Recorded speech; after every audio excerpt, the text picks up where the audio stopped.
Office سے گھر واپس آیا تو خوب رونق تھی۔ میری بہن اور بھانجے آئے ہوئے تھے۔ ہمیشہ ہی بہن اور بھانجوں کو گھر دیکھ کر بہت خوشی ہوتی تھی۔ میں ان کے ساتھ بہت اتفاق سے ملا تھا۔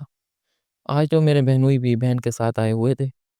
جب سے بہن کی شادی ہوئی تھی، صرف چند بار خاص موقعوں پر ہی میرے بہنوئی میرے گھر میں آئے تھے۔ وہ اپنے سسرال میں آنا اور ہم لوگوں کے ساتھ گھلنا ملنا پسند نہیں کرتے تھے۔ نہ جانے اس کی کیا وجہ تھی۔ جب بھی کبھی بہن سے اپنی بہنوئی کا سوال کیا تو اس نے ہمیشہ ہی ٹال دیا۔ آرس ساتھ بہت مصروف رہتے ہیں۔ اپنے بزنس کے سلسلے میں وہ کبھی ایک جگہ تو کبھی دوسری جگہ ہی سفر کرتے رہتے ہیں۔ ان کے پاس تو بالکل وقت ہی نہیں ہوتا۔ جب ان کے پاس وقت ہوگا تو ضرور آئیں گے۔ جب اماں زندہ تھیں تو وہ بہن کے ہاتھوں میں دبے لفظوں کچھ پیسے بھی رکھ دیا کرتی تھی۔ ان کے ساتھ ضرورت کی چیزیں بھی بھیج دیا کرتی تھی اور مجھے بھی تاکید کرتی تھی کہ اپنی بہن کا خیال رکھا کرو۔ یہ دیکھ کر میں جھنجھلا جاتا تھا۔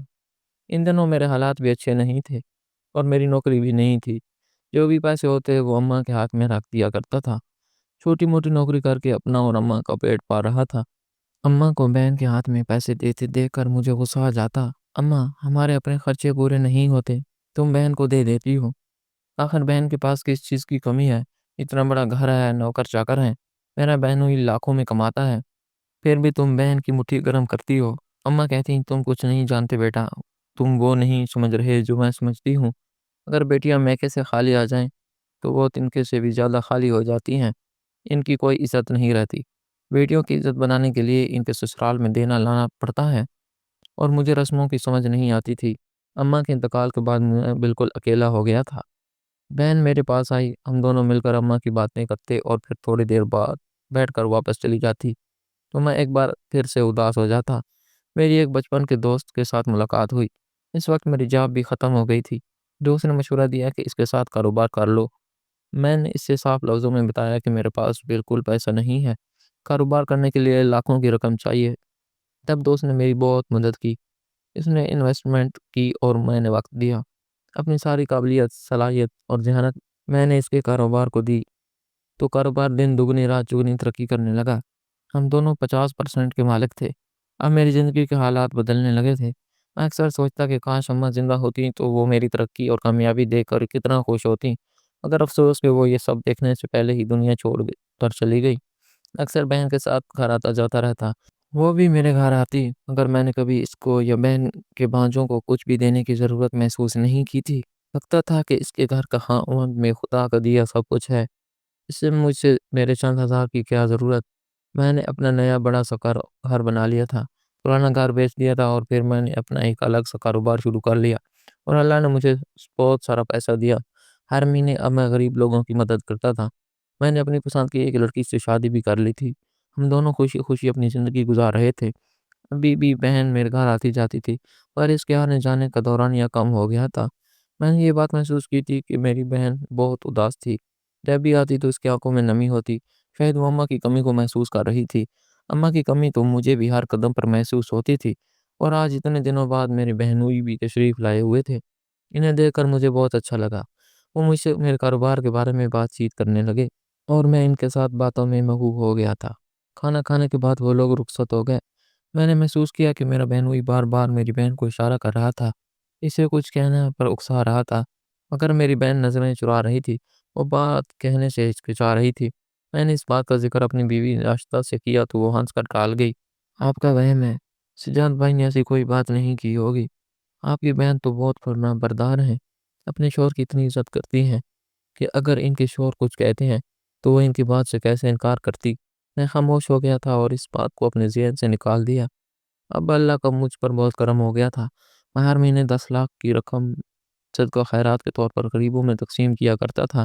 اکثر اب ایسا ہونے لگا تھا کہ بہت بار بہن کا فون آتا، وہ بات شروع کرتی، حال احوال پوچھتی، مگر جیسے ہی میں ان کی گھر یا سجاد کے بارے میں کوئی بات پوچھتا تو وہ بات کرتے کرتے اچانک کال کاٹ دیتی۔ مجھے حیرت ہوئی، یہ کیا سلسلہ ہے؟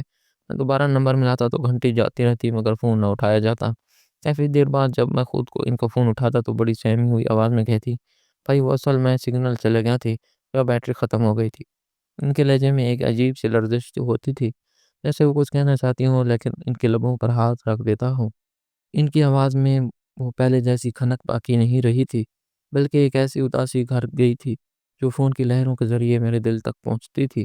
صرف فون ہی نہیں، جب کبھی وہ میرے گھر آتی تو گھنٹوں صوفے کے کونے میں دب کر بیٹھی رہتی۔ وہ مجھے اور میری بیوی نتاشا کو ہنستے بولتے دیکھتی تو ان کی آنکھوں میں ایک حسرت سی جاگ اٹھتی۔ ان کا چہرہ زرد پڑ گیا تھا اور آنکھوں کے گرد سیاہ ہلکے واضح ہونے لگے تھے۔ مجھے کئی بار لگتا کہ وہ اپنی مٹھیاں بھنج کر خود کو کچھ کہنے سے روک رہی ہیں۔ وہ میری طرف دیکھتی، ان کے لب ہلتے جیسے کوئی بہت بڑا راز یا کوئی بہت بڑی تکلیف بانٹنا چاہتی ہوں۔ مگر پھر نتاشا کے کمرے میں آتے ہی وہ فوراً اپنی نظریں جھکا لیتی اور بات بدل لیتی۔ مجھے احساس ہوتا کہ ان کے اندر کوئی طوفان پڑ رہا ہے، کوئی ایسی آگ ہے جو انہیں اندر ہی اندر جلسا رہی ہے۔ مگر میں اپنی دولت کے نشے اور سجاد کی بھائی کی ظاہری عمارات کے دھوکے میں ایسا اندھا ہوا کہ ان کی خاموش التجاؤں کو کبھی سمجھ نہ سکا۔ پھر ایک رات قدرت نے میرے ضمیر پر دستک دی۔ میں گہری نیند میں تھا کہ میں نے خواب دیکھا۔ چاروں طرف کو اندھیرا تھا اور اس اندھیرے میں کہیں سے میری مرحومہ اماں نمودار ہوئیں۔ وہ ہمیشہ کی طرح سفید لباس میں تھیں، لیکن ان کا چہرہ کرب سے نڈھال ہوا تھا۔ انہوں نے میرا ہاتھ اتنی سختی سے پکڑا کہ مجھے درد محسوس ہوا اور بڑی پیچیدگی سے بولی، بیٹا اپنی بہن کو صدقہ خیرات دو، اسے اس وقت تمہاری سب سے زیادہ ضرورت ہے۔ میری بچی پیاسی ہے، میری بچی بھوکی ہے۔ ان کی آواز میں ایسی تڑپ تھی کہ میں ہڑبڑا کر اٹھ بیٹھا۔ پورا کمرہ ایئر کنڈیشن کی ٹھنڈے میں ڈوبا ہوا تھا، مگر میں پسینے میں شرابور تھا۔ میرا دل دھک دھک کر رہا تھا۔ میں نے سوچا کہ شاید یہ محض ایک ڈراؤنا خواب ہے۔ بھلا جس بہن کا شوہر بزنس ٹائکون ہو، اسے میرے صدقے کی کیا ضرورت؟ میں نے خود کو تسلی دی اور پانی پی کر دوبارہ سو گیا۔ مگر حیرت کی انتہا تو تب ہوئی جب دوسرے دن بھی میں نے پھر سے بالکل وہی خواب دیکھا۔ وہی اماں، وہی آواز، وہی تاکید۔ اس بار اماں کی آنکھوں سے آنسو بہہ رہے تھے۔ وہ مجھے ملامت بھری نظروں سے دیکھ رہی تھی۔ اب میں واقعی حیران و پریشان رہ گیا تھا۔ یہ کوئی اتفاق نہیں ہو سکتا۔ مجھے بار بار یہ خواب کیوں آ رہا تھا؟ کیا واقعی میری بہن کسی ایسی مشکل میں تھی جس کا مجھے علم نہیں تھا؟ کیا سجاد بھائی کا وہ بڑا گھر اور نوکر چاکر محض ایک دکھاوا تھے؟ میرا ضمیر اب مجھے چکانے لگا تھا۔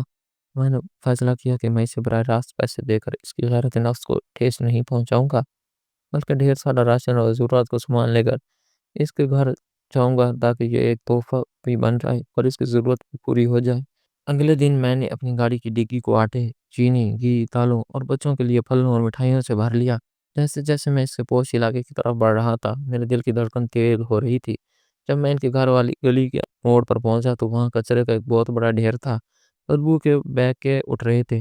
وہاں چند آوارہ کتے اور رزق کی تلاش میں گندگی خریدار کر رہے تھے۔ اچانک میری نظر ایک چھوٹے سے بچے پر پڑی جو اس غلاظت کے ڈھیر کے پاس جھکا ہوا تھا۔ اس کا لباس میلا کچیلا تھا۔ وہ بہت انہمک سے کچرے میں ہاتھ مار رہا تھا۔ جب وہ تھوڑا سا مڑا تو میرا سانس حلق میں اٹک گیا۔ وہ میرا چھوٹا بہنجا ریحان تھا، میرا ریحان جس نے ہمیشہ مخمل کے بستروں اور قیمتی کھلونوں کے درمیان دیکھا تھا، آج اس بدبودار ڈھیر پر کیا کر رہا تھا۔ میں نے فوراً گاڑی روکی اور دیوانہ وار اس کی طرف بھاگا۔ وہ بچہ اس قدر مگن تھا کہ اس سے میرے آنے کی خبر نہ ہوئی۔ وہ کچرے کے ڈھیر سے سوکھی روٹی کے وہ ٹکڑے چون رہا تھا جنہیں لوگ بچا ہوا سمجھ کر پھینک دیتے اور انہیں بڑی احتیاط سے پرانی پلاسٹک کی تھیلی میں ڈال رہے تھا۔ ریحان، میں نے لرزتی ہوئی آواز میں اسے پکارا۔ بچہ بری طرح چونک پڑا اور خوفزدہ ہو کر پیچھے ہٹا۔ جیسے ہی اس نے مجھے پہچانا، اس کے چہرے کا رنگ فک ہو گیا اور اس کی ننھی آنکھوں میں جو شرمندگی اور وحشت میں نے دیکھی، اس نے میرا کلیجہ چیر دیا۔ اس نے فوراً وہ تھیلی اپنے پیچھے چھپانے کی کوشش کی۔ میں نے اس کا بازو پکڑ کر اسے اپنی طرف کھینچا اور اس سے وہ غم کی ملی جلی آواز میں پوچھا، ریحان یہ تم کیا کر رہے ہو؟ تم یہاں اس گندگی میں کیا ڈھونڈ رہے ہو؟ کیا ہوا تمہیں؟ ریحان کی آنکھوں سے ٹپ ٹپ آنسو گرنے لگے۔ وہ سسکیاں بھرتے ہوئے بولا، ماموں پلیز پاپا کو نہ بتائیے گا، وہ مجھے ماریں گے۔ میرا سر چکرانے لگا۔ میں نے اسے جھنجھوڑ کر کہا، مجھے بتاؤ ریحان، یہ سب کیا ہے؟ تم یہ سوکھی روٹیاں کیوں جمع کر رہے ہو؟ کیا تمہارے گھر میں کھانے نہیں ہے؟ اس معصوم نے روتے ہوئے جو جواب دیا، اس نے میرے پورے وجود کو ہلا کر رکھ دیا۔ اس نے سسکتے ہوئے کہا، ماموں میں یہ اپنی ماں کے لیے لے جا رہا ہوں، وہ 2 دن سے بھوکی ہے۔ گھر میں آٹا ختم ہو گیا اور پاپا کہتے ہیں کہ ان کے پاس پیسے نہیں ہیں۔ ماما مجھے کہتی ہیں کہ وہ بیمار ہیں، اس لیے نہیں کھا رہے، پر میں جانتا ہوں کہ گھر میں کچھ بھی نہیں ہے۔ میں یہ روٹیاں پانی میں بھگو کر ان کو دوں گا تاکہ وہ کچھ کھا لیں۔ یہ سن کر میرے پیروں تلے زمین نکل گئی۔ وہ بہن جس کے گھر کے بارے میں سمجھتا تھا کہ وہاں دولت کی ریل پیل ہے، وہ فاقوں پر اتر آئی تھی۔ وہ بہن جس کا شوہر بزنس کے نام پر دن رات باہر رہتا تھا، اس کا بیٹا کچرے سے روٹیاں چن رہا تھا۔ مجھے اپنی دولت، اپنے اس نئے گھر اور اپنی اس بے حسی پر ماتم کرنے کا دل چاہا۔ میں نے تو اسے تنکے سے بھی ہلکا کر دیا تھا۔ اماں صحیح کہتی تھی کہ بیٹیوں کی عزت مائکے سے ہوتی ہے اور میں نے اپنی بہن کو اس حال پر چھوڑ دیا تھا۔ ریحان کے ان الفاظ نے میرے اندر کے انسان کو جھنجھوڑ کر رکھ دیا تھا۔ میں نے اسے گلے لگایا اور زور پکار رونے لگا۔ اس کے ننھے آنسو میرے کندھے بھگو رہے تھے اور میرا ضمیر مجھے پکار پکار کر کہہ رہا تھا، سجاد تم مجرم ہو۔ میں نے ریحان کا ہاتھ تھاما اور اسے گاڑی کی طرف لے گیا۔ میرا دماغ سون ہو چکا تھا اور دل میں صرف ایک ہی سوال تھا کہ اس چمک و دمک والے بنگلے کے اندر ایسا کون سا جہنم چھپا ہے جس نے میری ہنستی کھیلتی بہن کو اس حال تک پہنچا دیا۔ میں نے گاڑی کی ڈگی کھولی جہاں راشن کے تھیلے بڑے پڑے تھے۔ میں نے ریحان کو دیکھا، پھر ان کی تھیلیوں کو، اور پھر اس عظیم شان بنگلے کو جس کی دیواریں شاید میری بہن کے آنسو سے بھیگی ہوئی تھی۔ مجھے اب سمجھ آیا کہ وہ خواب کیوں آ رہے تھے۔ اماں کا اشارہ تھا کہ میں اپنی نیند سے بیدار ہو جاؤں۔ میں نے ریحان کو گاڑی میں بٹھایا اور خود ڈرائیونگ سیٹ پر بیٹھ گیا، مگر میرے ہاتھ اسٹیئرنگ پر کانپ رہے تھے۔ میں سوچ رہا تھا کہ جب میں اس گھر کے اندر قدم رکھوں گا تو وہاں کیسی کیسی تلخ حقیقتیں میرا استقبال کریں گی، اور میں اپنی بہن سے نظریں کیسے ملا پاؤں گا۔ ریحان کو گاڑی میں بٹھا کر جب میں اس گھر کی دہلیز پر پہنچا تو میرا دل ہو رہا تھا۔ وہی عالیشان گیٹ جو کبھی خوشحالی کی علامت لگتا تھا، آج مجھے کسی قید خانے کا دروازہ محسوس ہو رہا تھا۔ میں نے تالا کھولا اور اندر داخل ہوا تو پورے گھر میں ایک قبرستان جیسی خاموشی چھائی ہوئی تھی۔ ڈرائنگ روم کی قیمتی اشیاء پر دھول جمی تھی اور وہ رونق جو کبھی اس گھر کا خاصہ تھی اب کہیں مفقود ہو چکی تھی۔ میں سیدھا بہن کے کمرے کی طرف بھاگا۔ وہاں جو منظر میں نے دیکھا اس نے میری روح فنا کر دی۔ میری بہن جو کبھی چاند کی طرح چمکتی تھی ایک سوکھے ہوئے پتے کی طرح بستر پر پڑی تھی۔ اس کا رنگ زرد تھا، ہونٹ خشک ہو کر پھٹ چکے تھے اور آنکھیں گڑوں میں دھنس گئی تھی۔ وہ نیم بے ہوشی کی حالت میں تھی اور مسلسل کرا رہی تھی۔ میں نے اسے پکارا، آپی آپی دیکھیں میں آیا، مگر اس کی طرف سے کوئی جواب نہ ملا۔ ریحان اپنی ماں کا ہاتھ پکڑ کر رونے لگا، ماما دیکھیں ماموں آ گئے ہیں، اب آپ کی روٹی مل گئی ہے۔ ریحان کے ان الفاظ نے میرے دل پر آری چلا دی۔ میں نے ایک لمحہ ضائع کیے بغیر اپنی بہن کو بازوؤں میں اٹھایا۔ اس کا وزن اتنا کم ہو چکا تھا کہ مجھے لگا میں نے کسی بچی کو اٹھایا ہے۔ میں اسے فوراً اسپتال لے کر بھاگا۔ ایمرجنسی میں ڈاکٹروں نے معائنہ کیا تو ان کے چہرے پر تشویش کی لہر دوڑ گئی۔ ڈاکٹر نے مجھ سے پوچھا، جو مریضہ شدید غذائی قلت کے شکار ہیں، انہیں کتنے دنوں سے کچھ کھلایا نہیں گیا، ان کے جسم میں خون کی شدید کمی ہے اور یہ صدمے کی حالت میں ہیں۔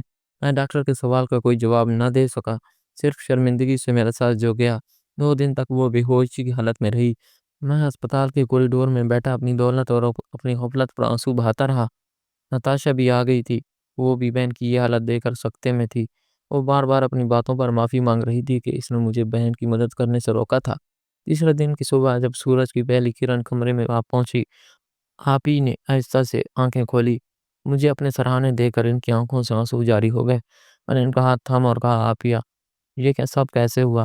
آپ نے مجھے کبھی کیوں نہیں بتایا؟ آپ نے مجھ سے کیوں چھپایا؟ وہ پھوٹ پھوٹ کر رونے لگی، ان کی ہچکیاں بند گئی۔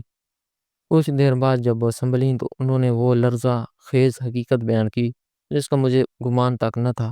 وہ کہنے لگی، سجاد میں نے بہت کوشش کی کہ اپنے شوہر کا بھرم قائم رکھوں۔ میں نے سوچا اگر میں نے زبان کھولی تو میرے خاندان کی عزت مٹی میں مل جائے گی۔ میں نے کتنے ہی دن بھوک میں رہ کر گزارے تاکہ میرے بچوں کو 2 وقت کا لقمہ مل سکے، مگر سجاد بہنوئی کی فطرت بدل نہ سکی۔ وہ سسکیاں بھرتے ہوئے آگے بولی، جب تمہارا کاروبار چمکنے لگا اور تم نے نیا گھر بنایا تو سجاد کی آنکھوں میں لالچ اتر آیا۔ وہ روز مجھ سے جھگڑا کرتا تھا کہ میں تم سے اپنا حصہ مانگوں۔ وہ کہتا تھا تمہارا سارا پیسہ اور جائیداد دراصل میرا بھی حق ہے کیونکہ تم میرے چھوٹے بھائی ہو۔ میں اسے بہت سمجھاتی، یہ سب تمہاری اپنی محنت ذہانت اور دن رات کی مشقت کا صلہ ہے، اس میں ہمارا کوئی حق نہیں، مگر اسے صرف پیسہ نظر آتا تھا۔ جب میں نے صاف انکار کر دیا تو میں اپنے بھائی کے سامنے ہاتھ نہیں پھیلاؤں گی تو اس نے مجھ پر ظلم کے پہاڑ توڑ دیے۔ انہوں نے اپنی کلائیوں سے ٹائیاں ہٹائیں جب نیل کے نشانات تھے۔ اس نے مجھے اور بچوں کو کمرے میں بند کرنا شروع کر دیا۔ وہ گھر میں کھانا لانا چھوڑ گیا تاکہ میں بھوک سے ٹوٹ کر تمہارے پاس جاؤں اور جائیداد کا مطالبہ کروں۔ وہ مجھے کہتا تھا کہ جب تک تم اپنے بھائی سے حصہ لے کر نہیں آؤ گی تمہیں اس گھر میں ایک لقمہ نہیں ملے گا۔ میں نے سوچا کہ میں مر جاؤں گی مگر اپنے بھائی کی محنت پر ڈاکہ نہیں ڈالنا دوں گی۔ وہ تو بزنس کا بہانہ بنا کر باہر ہوٹلوں میں کھاتا رہا ہے اور ہم یہاں گھٹ گھٹ کر مرتے رہے۔ یہ سن کر میرا خون کھولنے لگا۔ وہ شخص جس میں اپنا بہنوئی سمجھ کر عزت دیتا وہ اتنا گھٹیا نکلا۔ میں نے آپیہ کو تسلی دی اور عہد کیا کہ اب وہ کبھی اس جہنم میں واپس نہیں جائے گی۔ میں نے انہیں اپنے گھر لے آیا۔ نتاشا اور میں نے مل کر ان کی خدمت کی۔ میں نے ان کے لیے بہترین غذا اور ادویات کا انتظام کیا۔ آہستہ آہستہ ان کی صحت بہتر ہونے لگی۔ ریحان اور باقی بچوں کے چہروں پر بھی رونق واپس آنے لگی۔ اب میرا گھر واقعی ایک گھر لگ رہا تھا، کیونکہ وہاں میری بہن کی دعائیں شامل تھیں۔ اسی دوران سجاد بھائی کا کئی بار فون آیا۔ وہ اب بھی اپنے مطالبے پر اڑے ہوئے تھے اور دھمکیاں دے رہے تھے، مگر میں نے ان کی ایک نہ سنی۔ میں نے فیصلہ کر لیا تھا کہ میں قانونی کارروائی کروں گا، لیکن عافیہ اب بھی ان کے لیے دعا کرتی تھی کہ اللہ انہیں ہدایت دے۔ کچھ مہینے گزر گئے۔ ایک دن مجھے اطلاع ملی کہ سجاد بھائی کے ایک خوفناک کار حادثہ ہوا ہے۔ ان کی گاڑی بری طرح تباہ ہو گئی تھی اور وہ خود زندگی اور موت کی کشمکش میں ہسپتال میں تھے۔ جب میں اور عافیہ وہاں پہنچے تو وہ ICU میں پڑے تھے۔ ان کی دونوں ٹانگیں ٹوٹ چکی تھی اور چہرے پر گہرے زخم تھے۔ جیسے ہی انہوں نے ہمیں دیکھا، ان کی آنکھوں سے آنسو بہنے لگے۔ وہ بولنے کی سکت نہیں رکھتے تھے، مگر ان کی آنکھوں میں ندامت کا سمندر تھا۔ انہوں نے عافیہ کا ہاتھ پکڑ کر اشارے سے معافی مانگی۔ جب وہ کچھ بہتر ہوئے تو انہوں نے مجھ سے کہا، سجاد، میں نے تم سے اور اپنی بیوی سے بہت بڑی زیادتی کی۔ میں نے پیسے کی ہوس میں اپنی جنت اپنے ہاتھوں سے اجاڑ دی۔ اللہ نے مجھے اس کا پھل دے دیا ہے۔ میں نے جس جائیداد کے لیے اپنی بیوی کو بھوکا رکھا، آج اسی جسم کو سہارا دینے کے لیے میرے پاس اپنے پاؤں نہیں رہے۔ ان کی توبہ صحیح محسوس ہو رہی تھی۔ انہوں نے کئی بار اللہ سے اور ہم سے معافی مانگی۔ عافیہ کا دل تو بہت ہی معاون تھا، انہوں نے انہیں معاف کر دیا۔ ہسپتال سے ڈسچارج ہونے کے بعد وہ کئی ہفتوں تک ویل چیئر پر رہے اور اسی دوران انہوں نے اپنی زندگی کا رخ بدل لیا۔ وہ جو کبھی غرور میں زمین پر پاؤں نہیں رکھتے تھے، اب ایک عاجز انسان بن چکے تھے۔ جب وہ پوری طرح صحت یاب ہو گئے تو ایک دن وہ میرے پاس آئے اور ہاتھ جوڑ کر کہا، سجاد، اگر تم اجازت دو تو میں اپنی بیوی اور بچوں کو واپس لے جانا چاہتا ہوں۔ اب میں ان کی قدر کروں گا، جائیداد کے لیے نہیں بلکہ محبت کے لیے۔ میں نے عافیہ کی طرف دیکھا۔ ان کی آنکھوں میں اپنے گھر واپس جانے کی خوشی اور شوہر کی اصلاح کا اطمینان تھا۔ میں نے انہیں خوشی خوشی رخصت کیا، مگر اس بار میں نے اماں کی نصیحت نہیں بھلائی۔ میں نے عافیہ کے ہاتھ میں ایک بڑی رقم اور گاڑی کی چابیاں تھمائیں اور کہا، عافیہ، یہ صدقہ نہیں، یہ آپ کے بھائی کی طرف سے آپ کا مان ہے، تاکہ کبھی کسی کے سامنے آپ کا سر نہ جھکنا پڑے۔ یہ آپ کا حق ہے، بھائیوں کی کمائی پر ان کی بہنوں کا بھی حق ہوتا ہے۔ عافیہ نے مجھے گلے سے لگا لیا تھا۔ جیتے رہو، خوش رہو، اور ان کی دعا سن کر لگا میری ساری عبادتیں، ریاضتیں قبول ہو گئی۔ دور کے ہی اماں کی روح بھی مجھے دے کر مسکرا رہی تھی۔ آج میری بہن اپنے گھر میں خوش ہے اور سجاد بھائی ایک بدلے ہوئے انسان ہے۔ مجھے احساس ہوا کہ کبھی بھی اللہ ہمیں خوابوں کے ذریعے اس لیے جوڑتا ہے تاکہ ہم اپنوں کی خاموش پکار سن سکیں اور دولت کے نشے میں انسانیت نہ بھول جائیں۔